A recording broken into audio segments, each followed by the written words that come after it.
সকালবেলা যখন আমরা আসি এখানে তখন দুটো চন্দ্রবড়া সাপ স্বামী স্ত্রী ওই গর্তের ভিতরে আমাদের গর্ত কাটা রয়েছে, পাঁচিল দিচ্ছি এইচডিওর পাঁচিল, সেই পাঁচিলের ভিতরে গর্তের মধ্যে দুটো সাপ পড়ে আছে।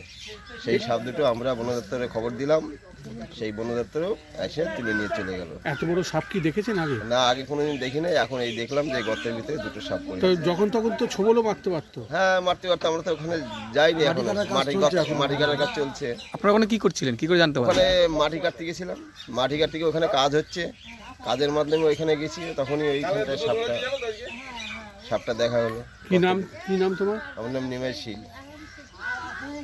এই জায়গাটার নাম?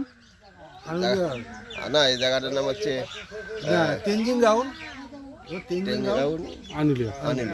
তো হচ্ছে গিয়ে দুটো সাপ গর্তের মধ্যে পড়েছে। সেই দুটো সাপ কি বড় বড়, বিশাল বড় বড়, এরকম সাপ আমি দেখিনি। সেই চন্দ্রবোড়া দুটো হচ্ছে গিয়ে একটা ছেলে একটা মেয়ে সাপ। চন্দ্রবোড়া এবার দেখে এবার সব লেবারকে ডাকা হলো যে তাড়াতাড়ি আসো, দেখো গর্তের মধ্যে সাপ। তারপরে বন দপ্তরে খবর দেওয়া হলো, তারপরে ওরা এসে সাপ দুটোকে নিয়ে গেল। এটা কার কিসে কাজ চলছে এটা? এটা হচ্ছে গিয়ে পৌরসভার জায়গায় পাঁচিল হচ্ছে।